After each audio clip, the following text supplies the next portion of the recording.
Hello and welcome to Patty Knits and Spins. I'm your host Patty. You can find me on Ravelry as Patty Sand. I have a group, Patty Knits and Spins podcast, so please come and join me. Today is June 21st, 2014. This is episode 25, The Land of the Midnight Sun. On today's show, I'm going to be talking about the Alaska Fun Fact, what is on my needles, what is on the wheel, what is in stitching, and whatever else comes across in my mind. So, get yourself a drink, your knitting, and let's get on with the show. They decided to do this. They had the roads torn up, so that was kind of fun trying to figure out how to get to Santa Claus' house. Because you used to be able just to pull off the highway, but they've changed that all in the last couple of years. I can't see anything because I'm in the sun, but here we go. Hopefully I'm not making anybody sick. And we'll pause. The address of Santa Claus' house. As you hear, we're right next to the highway.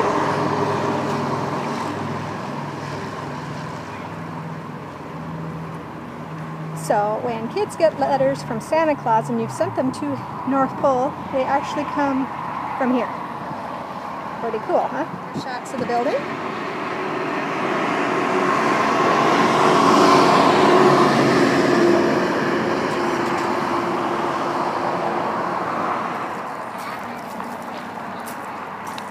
And here are Santa's reindeer. There we go.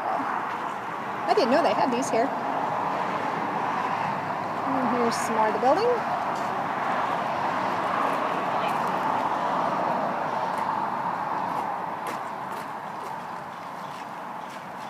What to show you is the big, huge Santa Claus that stands outside here.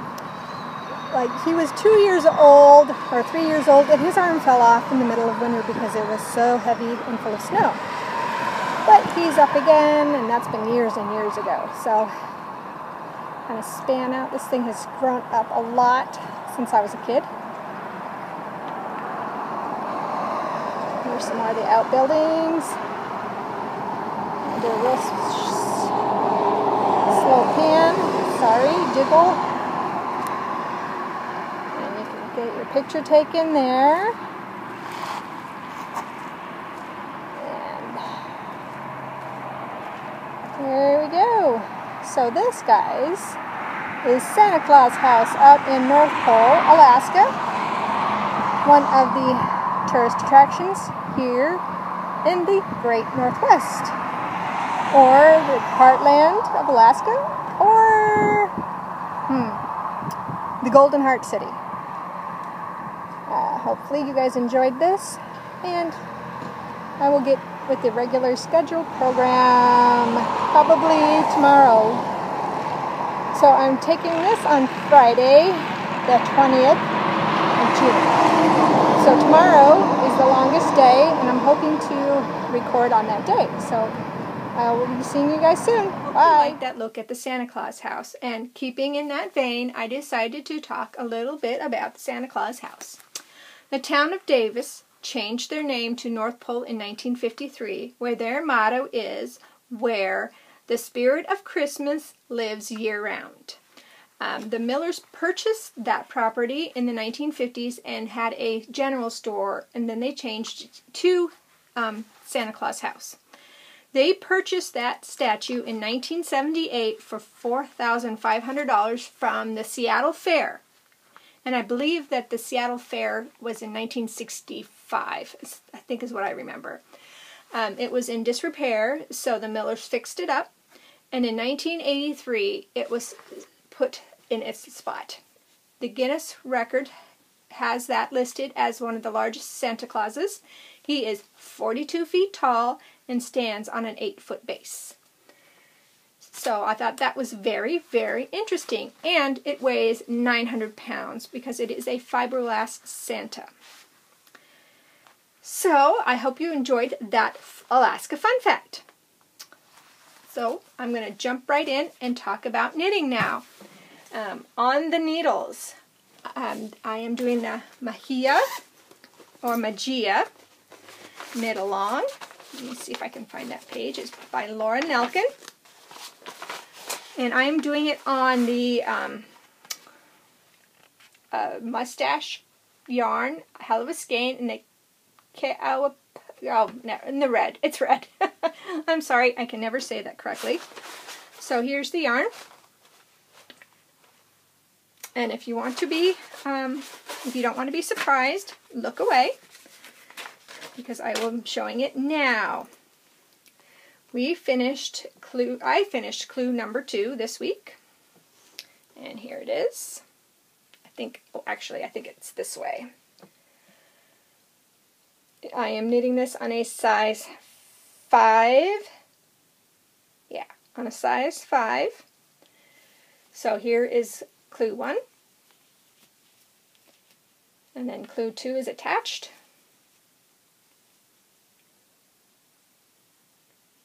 Alright. It is on a size 5, 3.75 needle. And clue number 3 will be coming out on the 24th, I believe. And it's still in the Fat Squirrels bag by Amy Beth. The next project I have is the Endless Rainbow by Martina Behm. I was here last week, so I finished quite a bit of it. The color is Regia Neon Rainbow, and the black is Cascade Yarn Sateen.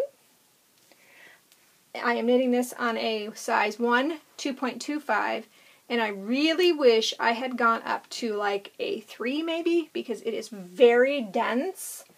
You can, I don't know if you'll be able to see, but you really can't see through it pulled out, so I really wish I had gone up to a size 3. It would go a lot faster, because I have this much of the rainbow left, and I am still working on the first ball, and in the sateen there was 300 yards. So I have quite a lot to do yet, but I enjoy the pattern, and this is what it will look like when it's finished. So, and this is in a Silver Shed USA bag in the medium size. In the stained glass owls. And excuse me, it's drink time.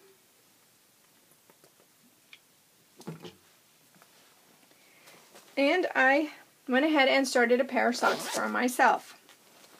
I grabbed the Regia stripes in the candy colorway. I started a sock, and here it is. And then these are on a size 2, oh no, I'm sorry, a size 1, 2.25 needle. And there they are. And I will probably be doing another Fish Lips Kiss heel, but when I get to that, I will use the inside of the ball for the heel so that the striping sequence stays the same.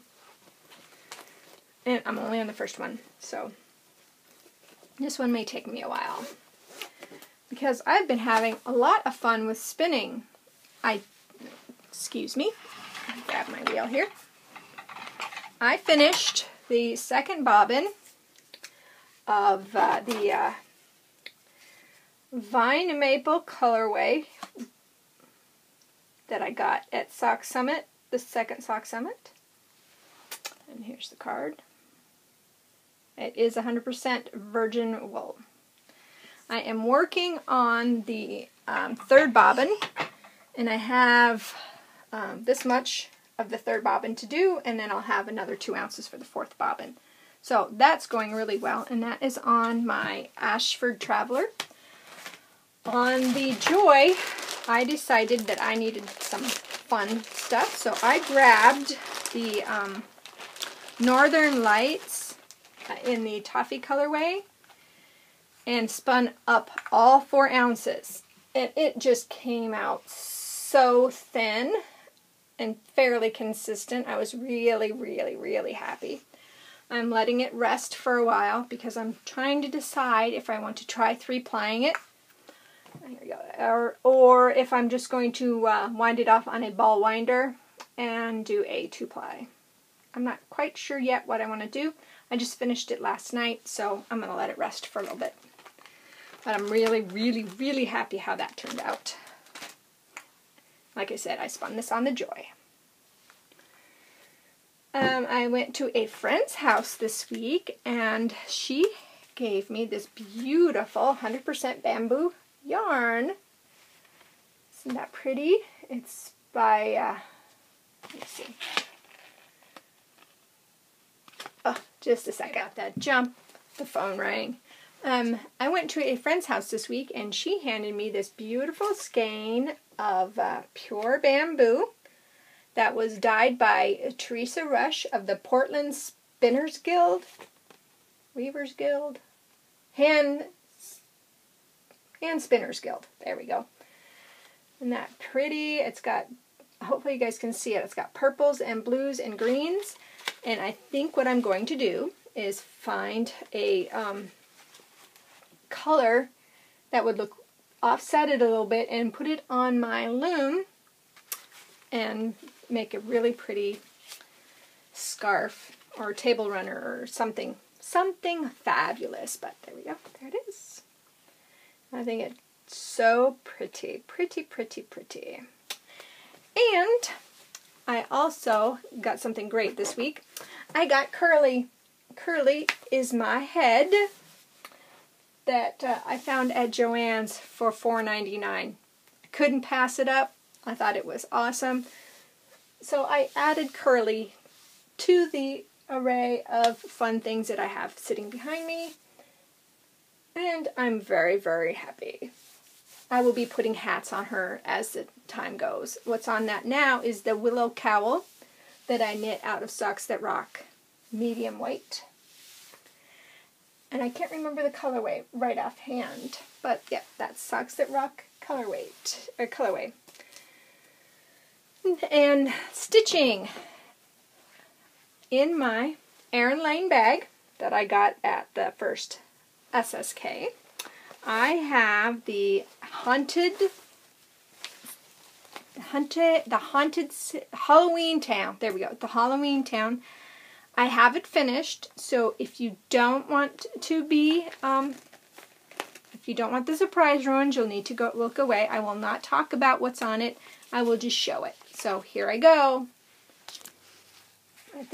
I will say I think it turned out fabulous. And I am very happy. This is on a 14 count Aida cloth in the oatmeal colorway. And I'm very, very happy. So there we go. And you can come back now because it's gone. It is a fun stitch. I did it in a matter of a couple of days. But that also meant I didn't do a lot of knitting. So that's why and with the 5 projects I finished last week, I think I did okay for this week. But I think that's all I have for you this week. I'm hoping to do another shot later on today, so if that all works out, you will see that at the end of this video. If not, I will say that today is the longest day, and we should have sun for 24 hours. But right now, it is overcast, and looks like it is going to pour like crazy. I should have done a late night recording yesterday when there was sun and it was nice out. But today is the day that there is a run going on right now, or will be going on tonight. There's also a baseball game that starts at 10 o'clock at night with our Gold Panners home team. So, yeah, the Midnight Sun Run, that's the name of that run. That will be happening tonight. I was really hoping, and I'm still hoping, that it'll be okay and I can take a shot of how light it is at night right now. So, if not, I'll try again some other time. I was able to come back. It is 11:30 at night on the 21st of June. This is solstice. And I wanted to let you see how light it can be this time of year. starting in a few days, we will be losing minutes of sunshine so that by the 21st of December, there we go, we will have up to 3 hours of possible daylight. So, I guess I'm going to say goodbye now because I still have to upload, edit, upload, and do all that fun stuff. So, I will say, whatever you craft, I hope you craft it to your heart's content. And I will see you next week. Bye!